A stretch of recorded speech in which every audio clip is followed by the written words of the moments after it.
ঘটনাটি যেখানে ঘটে ওই এলাকাতেই ওনাদের বাড়ি। ফরিদপুর জেলার আলফাডাঙ্গার সসরাইল এলাকাতে মূলত ঘটনাটি ঘটেছিল। ঘটনাটার সময়কাল অনেক আগের, উনি ওনার দাদার মুখে শুনেছিলেন ঘটনাটা, আর দাদা শুনেছিলেন তার বাবার কাছ থেকে। ওনারা আসলে কৃষক পরিবার।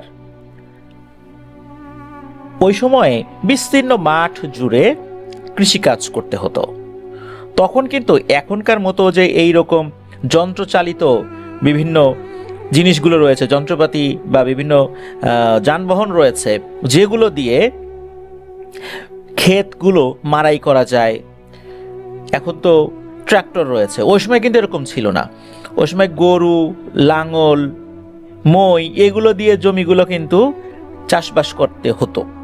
তখন মানে মানুষজন অনেক কষ্ট করতেন, কেননা সারাদিন ধরে কষ্ট করে অল্প কিছু জমি ওনারা চাষবাসের উপযোগী করতে পারতেন। এখনকার মতো তো এত অল্প সময় কাজ করার উপায় ওনাদের ওই সময় ছিল না, যার কারণে সময় ফসলও কম হতো।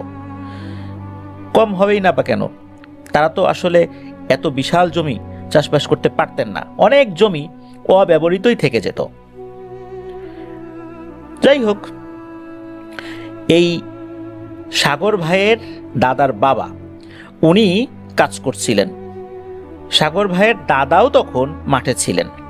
উনি লেখাপড়া করেন নাই, ছোটবেলা থেকেই উনি কৃষিকাজের সাথে যুক্ত ছিলেন।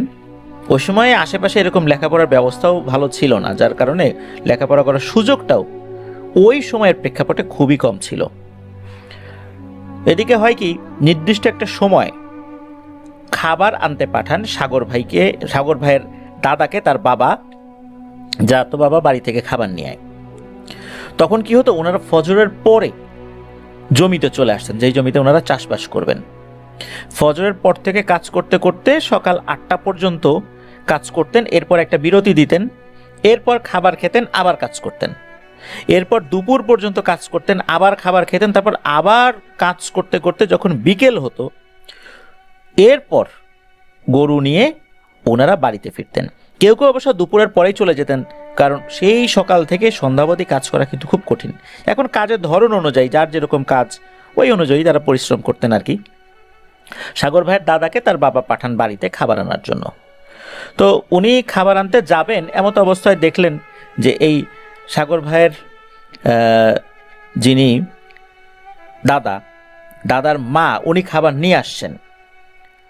কারণ হচ্ছে যে যখন ওনার মা দেখেছিলেন যে অনেক বেলা হয়ে যাচ্ছে, বেলা বলতে কিন্তু ওই সময় 8টা মানে তাদের খাবারের হিসাবে মানে বেলা, সাধারণত 7টা সাড়ে 7টার মধ্যে ওনারা খাবার খেয়ে নেন, ফজরের পর থেকে কাজ শুরু করে নিয়ে আর কি। এই জন্য উনি খাবার নিয়ে আসছেন।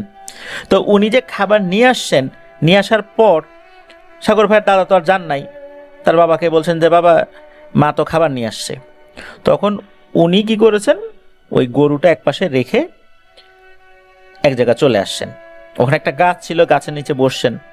খাবার যখন খুলেছেন, খোলার পর দাদার মাও অবাক হয়ে যান, দাদার বাবাও অবাক হয়ে যান, সাগর ভাইয়ের দাদাও অবাক হয়ে যান। কারণ হচ্ছে যে খাবারটা আনা হয়েছে এটা একদম পচে নষ্ট হয়ে গেছে, দুর্গন্ধ বেরিয়ে গেছে। এদিকে সাগর ভাইয়ের দাদার বাবা উনি বলছেন যে এই কি নিয়ে আসছো, পচা খাবার নিয়ে আসছো কেন? দাদার মা বলছেন যে পচা খাবার অসম্ভব ব্যাপার, আমি মাত্র রান্না করে গরম খাবার আমি নিয়ে আসছি, এটা এত অল্প সময়ের মধ্যে কিভাবে পচে গেল? মনে হচ্ছে যে এটা 3 দিনের পচা খাবার, এরকম তো হতেই পারে না। সাগর ভাইয়ের দাদার বাবা উনি আবার কিছুটা বুঝতে পারতেন কিছু কিছু জিনিস। তখন উনি বলছেন যে আচ্ছা তুমি কোন দিক দিয়ে আসছো? তো উনি পথ বলেন, না এই পথ দিয়ে তো সবসময় উনি আসেন। তখন তো এরকম হয় নাই, আজকে কেন হঠাৎ এরকম হলো? সাগর ভাইয়ের দাদার বাবা উনি বললেন যে আজকে কেন যেন মনে হচ্ছে খারাপ কিছু হবে রে। তখন উনি ওনার স্ত্রীকে বলেন যে তুমি তাড়াতাড়ি বাসায় যাও, এক্ষুনি বাসায় যাও, মাথাটা ঢেকে যাও, খবরদার ঘোমটাটা খুলো না, কিন্তু মুখটাও ঢেকে রেখো। আর আমিও যত দ্রুত সম্ভব বাসায় আসার চেষ্টা করছি, মনে হয় আজকে ভয়ঙ্কর কিছু হবে। আসলে উনি কি বুঝতে পেরেছিলেন, কি দেখে বুঝতে পেরেছিলেন, এই বিষয়ে আমরা পরে যাব। এবার আসি পরের ঘটনায়। সাগর ভাইয়ের দাদার মা উনি তাড়াতাড়ি করে বাড়িতে চলে যান। এদিকে সাগর ভাইয়ের দাদা তার বাবাকে বলছেন যে বাবা আসলে হয়েছেটা কি একটু বলো না। তো উনি বলছেন যে তুই ছোট মানুষ, এত কিছু বুঝবি না, তোকে এগুলো পরে বলবো, এখন তাড়াতাড়ি কাজ শেষ কর, আমরা চলে যাব। তো এরকম কথা বলতে বলতে ওই যেই জায়গাটাতে গরু রেখে দেওয়া হয়েছিল আর কি, এক পাশে রেখে দেওয়া হয়েছিল, গরুগুলো সেখানে বিশ্রাম করছিল, হঠাৎ করে ভয়ঙ্কর একটা বজ্রপাতের আওয়াজ আসে, করাত করাত করে ভয়ঙ্কর একটা শব্দ। সাধারণত কি হয়, আমরা বিজলি চমকানোটা দেখি আকাশে, আলোর ঝলকানিটা দেখি, এর কিছুক্ষণ পর কিন্তু শব্দটা আমরা শুনতে পাই, কারণ শব্দটা পরে এসে আমাদের কাছে পৌঁছায়, আলোটা আগে আমরা দেখতে পাই। এটাই কিন্তু হয়।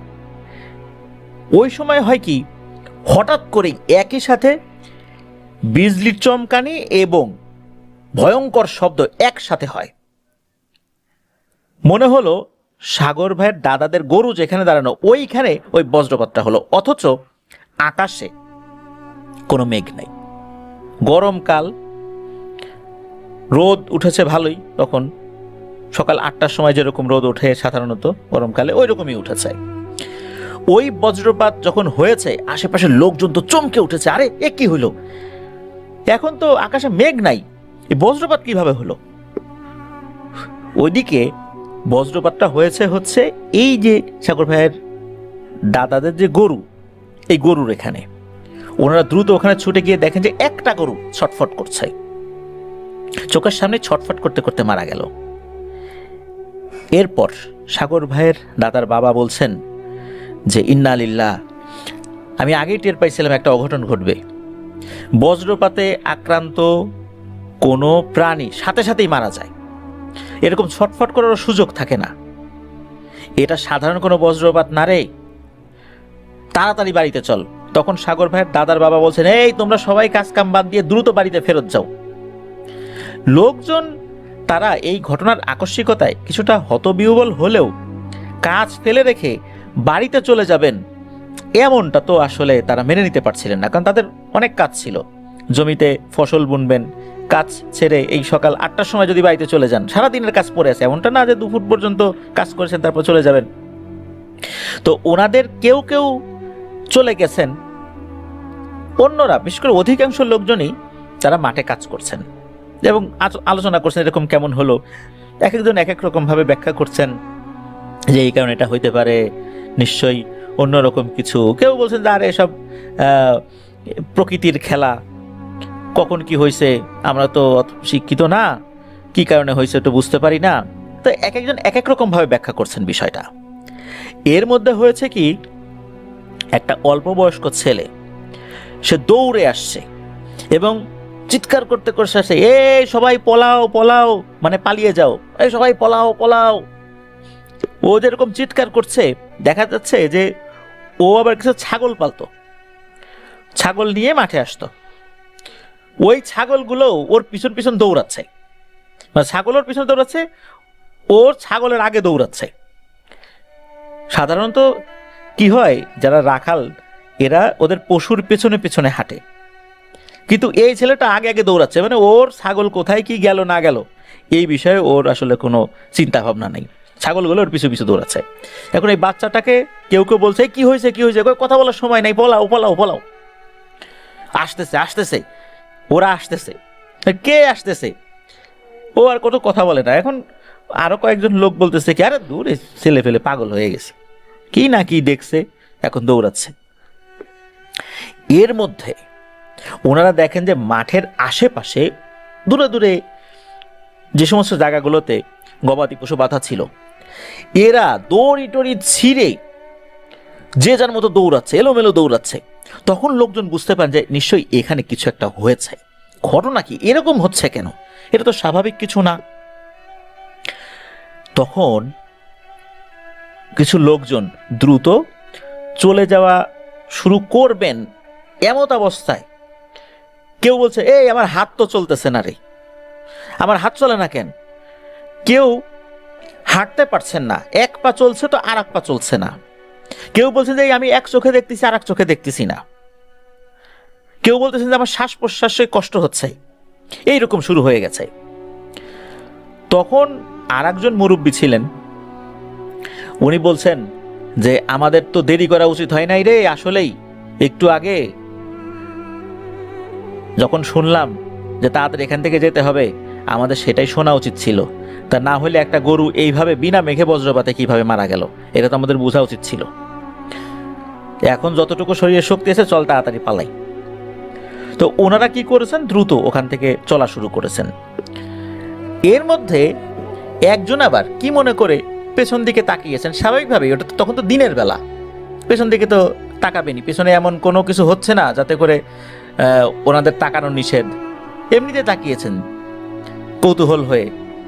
তখন উনি একটা ভয়ঙ্কর দৃশ্য দেখেন। উনি দেখতে পান বিশাল বিশাল দানবাকৃতির অনেকগুলো প্রাণী, এরা ঠিক মানুষের অবয়ব না, আবার ঠিক প্রাণীর অবয়ব না, এটা যে কি এটা বোঝা যাচ্ছে না, তবে ভয়ঙ্কর দেখতে এক একটা জিনিস। এরা একে অন্যের সাথে যুদ্ধ করছে, মাটি থেকে 10-12 হাত উপরে এরকম তারা আছে, মাটিতেও না, মানে মাটি থেকে 10-12 হাত উপরে শূন্যে ভাসমান অবস্থায় এরা একে অন্যের সাথে যুদ্ধে লিপ্ত আছে, কিন্তু কোনো শব্দ হচ্ছে না।